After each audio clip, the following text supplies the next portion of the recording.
제가 최근에 코감기 걸렸는데요. 몇 년 전에 이비인후과 박사님한테 진료를 받은 적이 있어요. 그분이 이제 뜨거운 물로 샤워하고 탕 같은 데 가서 뜨거운 습기를 자주 코에 쐬면은 좋다. 그렇게 하면 코의 점막이 회복되면서 금방 낫는다고 합니다. 그래서 저는 코 감기 걸릴 때마다 샤워도 자주 하고 쿠팡으로 산 휴대용 가습기를 들고 다녀요. 걸어 다니면서도 코에 대고 실내에 밥 먹으러 들어가서도 코에 대고 있어요. 그러면 3, 4일 정도 갈 감기도 하루 이틀이면 낫더라고요. 최근에도 코감기 걸렸을 때 여사친을 만날 일이 있어서 만나러 갔습니다. 당연히 저는 빨리 낫기 위해서 휴대용 가습기를 들고 갔었죠. 약속 장소까지 걸어가면서 코에 쐬면서 갔습니다. 근데 이 친구가 놀라면서 사람들 쳐다보지 않냐, 어떻게 그렇게 다닐 수 있냐 라고 물어보더라고요. 그래서 저는 담배 피는 거라고 장난 한번 치고 이게 그냥 코감기 빨리 낫는데 도움이 된다 라고 말했습니다. 근데 이 여자애는 자기는 사람들이 쳐다볼까봐 못하겠다 라고 하더라고요. 제가 이렇게 휴대용 가습기를 하는 것처럼 약간 남들이 잘 안 하는 행동을 했을 때는 반응이 둘로 나뉩니다. 재밌다, 특이하다 라고 긍정적으로 보는 부류, 그리고 왜 그러냐는 식으로 부정적으로 말하는 부류죠. 재밌는 게 뭔지 아세요? 이 두 가지 유형이 정확하게 제가 생각하는 자존감이 높은 사람, 낮은 사람 유형이라는 거예요. 보통 생각도 못했다, 그러면은 감기가 빨리 낫겠다 라고 이해를 해주는 말을 하거나 재밌다고 하면서 저의 행동을 존중해주는 타존감이 높은 사람들이 자존감도 높고요. 자기만의 규칙을 정해놓고 그 틀 안에서 조금이라도 다른 행동을 하면은 이상한 행동으로 취급하는 사람들은 역으로 남들 눈치도 엄청 많이 보는 자존감이 낮은 사람들이었습니다. 남들이 뭘 하는지 신경 쓰면 쓸수록 남들의 행동이 옳은 행동인지 잘못된 행동인지 지나치게 신경 쓰는 사람일수록 남들의 눈치를 많이 봅니다. 남들을 평가하고 뒷담하는 사람일수록 자존감이 낮다고 보시면 돼요. 왜 그럴까요? 실제로 뇌에서 타인을 어떤 잣대로 평가하고 좋다, 나쁘다, 옳다, 그르다 이런 식으로 계속 나뉘는 뇌의 부위가 있습니다. 그 부위를 자주 사용하면 할수록 자기 자신도 비슷한 기준이나 방식으로 끊임없게 셀프로 검열하게 된다고 합니다. 그래서 남들이 자신에 대해 어떻게 생각하고 평가하는지 더 예민해지는 거죠.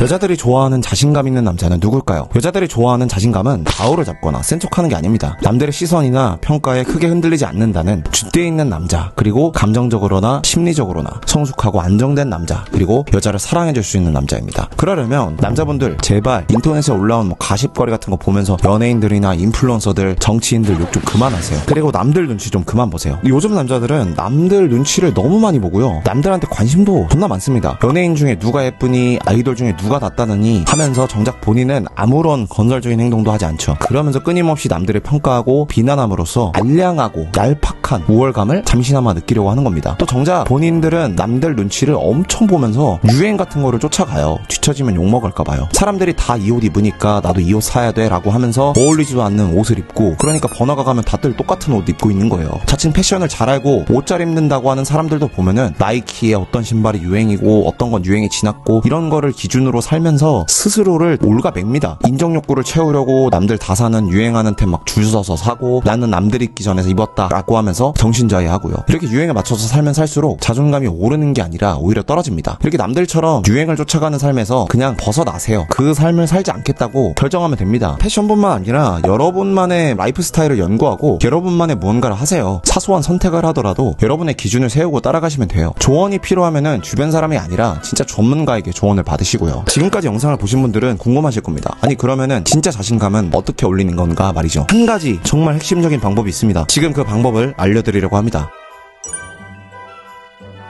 이거는 저도 실제로 이 훈련을 하면서 인생이 바뀔 정도다라고 느낄 정도라 꼭 공유해드리고 싶었어요. 진짜 도움되는 내용이니까 꼭 보세요. 단순히 스스로를 칭찬하라, 나는 자신이 있다고 100번 말하라 같은 말도 안 되는 솔루션이 아니라 현대 뇌과학이 말해주는 진짜 자신감 올리는 방법을 알려드릴게요. 바로 어떤 사람이든 어떤 상황이든 좋은 점을 보는 겁니다. 이거는 우리 반이나 남았네 같이 마냥 긍정적으로 보라는 게 아니에요. 동전의 양면처럼 모든 것에는 장단점이 있다는 겁니다. 어떤 게 A 때문에 단점을 가진다면 정확히 똑같은 이유인 A 덕분에 장점이 생기는 경우가 있다는 거예요. 동물들의 세계만 봐도 답이 나옵니다. 치타라는 동물은 가장 빨리 달리는 동물로 유명하죠. 순간 스퍼트로 최대 시속 100km 이상까지 낼 수 있습니다. 치타는 왜 이렇게 빠를까요? 이런 장점은 길고 가는 다리, 작은 머리 같은 신체 구조 때문에 가능한 겁니다. 똑똑하신 분들은 눈치채셨겠지만 이 빨리 달릴 수 있다는 장점 때문에 단점이 생기기도 합니다. 바로 스태미너가 약하다는 단점이 있어요. 단거리만 가능합니다. 치타는. 또 사냥에 실패하면 다른 동물들에 비해 순간적으로 에너지를 많이 썼기 때문에 리스크가 큽니다. 그리고 빨리 달리기 위해 슬림한 몸을 가졌기 때문에 때문에 힘이 약해요. 그래서 사냥에 성공해도 사자나 하이에나 같은 동물들한테 뺏길 수가 있습니다. 당연히 장기간 동안 하는 사냥도 잘 못하고요. 이렇게 우리가 대단하다고 생각하는 장점을 가진 동물도 그 장점을 가졌기 때문에 생기는 단점이 있는 거고, 우리가 얕잡아보는 단점이 있는 대상도 그 단점이 있기 때문에 장점을 가지고 있는 경우가 많아요. 이렇게 특히 어떤 사람을 볼 때나 상황을 볼 때나 장점을 보는 훈련을 하면 된다는 건데, 왜 이런 게 자존감을 올리는데 도움이 될까요? 이 훈련은 제가 직접 1년째 해오고 있는 훈련이라 생생하게 말씀드릴 수 있을 것 같아요. 우선 다른 사람들의 단점, 부족한 점이 아니라 장점을 보는 습관을 여러분이 들이시게 되면 내가 나를 평가할 때도 장점을 주로 보게 됩니다. 대부분의 한국 사람들은 경쟁사회에 살기 때문에 스스로에게 관대하지 못해요. 저도 저를 자책하고 압박하면서 열심히 사는 스타일이었는데, 이 장점을 보는 훈련을 한 뒤로는 스스로에게 관대해지고 자존감도 훨씬 많이 올라갔습니다. 근데 또 스스로에게 관대하다는 게 막 게을러지고 자기 합리화를 하고 그런 느낌이 아닙니다. 신기한 게 더 부지런해지고 더 똑똑해지고 더 합리적이게 돼요. 스스로를 채찍질해야 열심히 사는 거라 저도 생각했었는데 말이죠. 왜 그럴까요? 뇌과학에 따르면 타인의 장점을 보거나 어떤 상황을 긍정적으로 재해석하는 훈련을 하면 전전두피질이라는 부위가 강화가 됩니다. 말 그대로 와, 저 사람은 어떻게 저렇게 에너지가 넘치고 열심히 살지 하는 그런 사람 있죠. 바로 그 사람이 될 수 있다는 거예요. 이 부분이 강화되면 무기력한 기분을 나아지게 하고 충동 조절도 강화시켜줘서 흔히 우리가 말하는 자기관리 잘하는 사람이 됩니다. 그리고 의사결정력 같은 능력도 높여져서 사람 자체를 스마트하게 만들어줘요. 그래서 이 부분을 강화시키는 거는 여러분이 사기적인 존재가 될 수 있는 정말 좋은 방법입니다. 특히 요즘 같은 도파민 중독 시대에 필요한 방법이고요.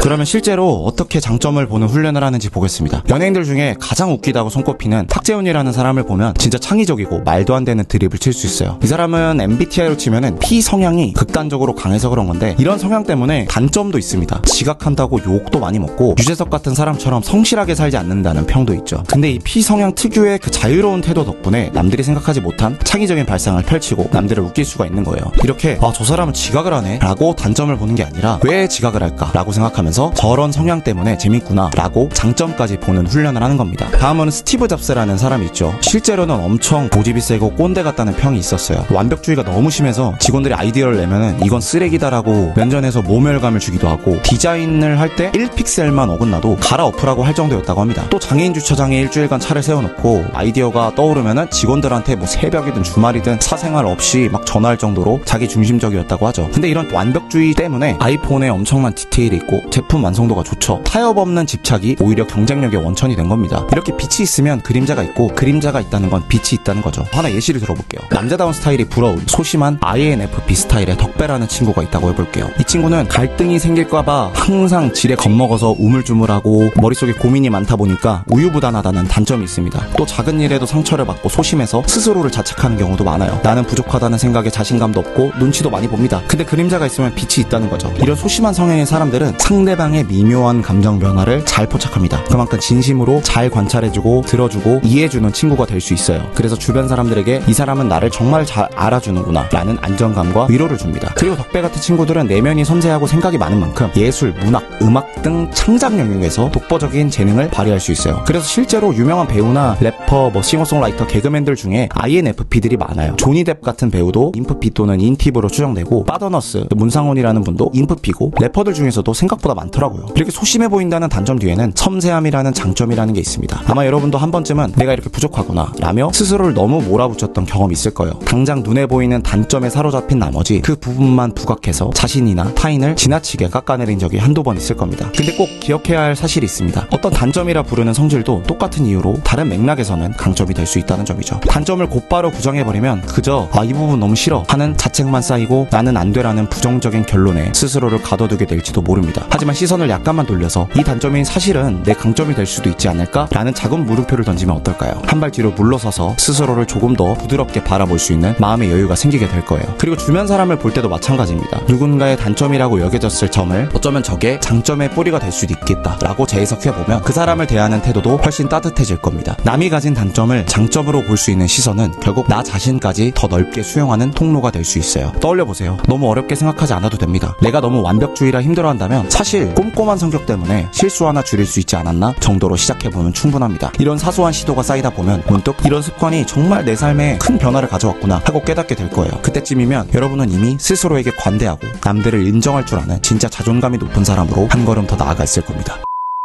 사실 저도 예전에는 자존감이 바닥이었어요. 어딜 가도 남들 눈부터 시작해서 조금만 남들의 시선이 느껴져도 내 얼굴에 뭐가 묻었나, 머리가 이상한가, 옷이 이상한가 하면서 혼자 불안했습니다. 누가 웃기라도 하면은 나를 보고 웃는 건가 하면서 걱정하기도 하고요. 어디 가서 말 한마디 했는데 반응이 이상하면은 머릿속에서 10번씩 곱씹으면서 이러니까 내가 찐따 소리 듣는구나 하면서 자책하고 하루 종일 기분이 우울했던 적도 많습니다. 여자 앞에선 더 심했어요. 괜히 뭔가 웃겨야 될 것 같아서 웃기려고 말실수라도 하면은 얼굴이 새빨개져서 더 비참해지는 거예요. 어느 날에는 아예 말 한마디도 못하고 얼음이 되거나 혹은 억지로 재미없는 농담이라도 던져보는데 그럴 때마다 또 찐따 같은 분위기만 연출이 됐어요. 처음에는 나는 자신 있다 라고 거울 앞에서 100번씩도 외쳐보고 남들이 말하는 자기암시 같은 거 닥치는 대로 다 해봤습니다. 하지만 큰 변화가 없었어요. 왜 안 되는 거지? 왜 나는 자신감이 없는 거지? 타고나는 건가? 이런 의문만 점점 커져갔습니다. 그렇게 헛발질만 하다가 뇌과학과 심리학 관련 책들을 읽게 됐어요. 오늘 말씀드린 것처럼 타인을 대하는 시선부터 바꿔야 한다는 내용 등등을 만났죠. 제가 왜 자존감이 낮을까? 라는 고민만 하던 근본적인 이유가 남도 나도 부정적으로 보는 습관이 있었다는 걸 깨달았죠. 오늘 말씀드린 내용뿐만 아니라 실제로 도움되는 과학적인 내용들을 정말 많이 만났어요. 실제로 적용해보고 많은 사람들을 만나면서 저만의 이론을 만들어 나갔죠. 제가 변하는데 필요한 거는 자기암시 같은 듣기 좋은 말들이 아니라 이런 실용적인 방법이었어요. 그래서 저는 제가 배운 실용적인 방법들을 하나씩 적용해봤습니다. 처음에는 이게 될까? 반신반의했었는데 한 달도 안 돼서 눈에 띄는 변화가 생기더라고요. 예전 같았으면 여자 앞에서 얼굴부터 빨개져서 말도 제대로 못했을 텐데 이제는 자연스럽게 대화가 이어지는 거예요. 친구들도 야 너 뭔가 좀 달라졌다 하고 놀라더라고요. 이전에는 거울 앞에서 막 100번씩 난 할 수 있다를 외쳐도 전혀 바뀌지 않았는데 이제는 굳이 암시 같은 걸 안 해도 내가 뭘 해도 괜찮다는 든든한 확신이 생겼달까요? 이게 진짜 자존감이구나 하고 온몸으로 느꼈습니다. 그리고 더 놀라운 거는 이 변화가 억지나 가짜 강정이 아니라 정말 내 마음과 뇌의 구조가 실제로 달라진 것처럼 안정감이 생겼다는 거예요. 전에 같았으면은 사람들이 하는 말 한마디 한마디뿐만 아니라 인스타그램 좋아요 하나 막 댓글 하나에도 민감하게 반응했을 텐데 이젠 그럴 수도 있지 하고 훌훌 넘길 정도로 여유가 생겼습니다. 이렇게 뇌가 심리학을 토대로 한 실전 팁들이 제 인생을 완전히 바꿔놓았다는 걸 깨닫고 저와 비슷한 고민하시는 분들이 좀 빠르게 도움을 받으셨으면 좋겠더라고요. 그래서 제가 연애 강의를 만들어서 거기에 그 내용들을 준비했습니다. 자존감을 무너뜨리는 근본 원인부터 긍정적 마인드가 아닌 마인드 구조 자체의 실제적인 변화로 자신감을 키우는 핵심 메커니즘 그리고 일상 속에서 바로 적용 가능한 훈련법들까지 전부 단계별로 차근차근 따라할 수 있도록 담았어요. 이건 단순히 스스로를 칭찬하자 같은 추상적인 조언이 아니라 직접 제가 수십 권의 책과 실험 사례 그리고 제 경험을 바탕으로 어떻게 해야 내 뇌가 진짜로 바뀌는가를 구체적으로 알려주는 강의입니다. 지금 고정 댓글에 소개글 링크를 걸어놨으니까 소개글이라도 한번 살펴보시고 이 기회에 진짜 내가 원하는 나로 거듭나 보세요.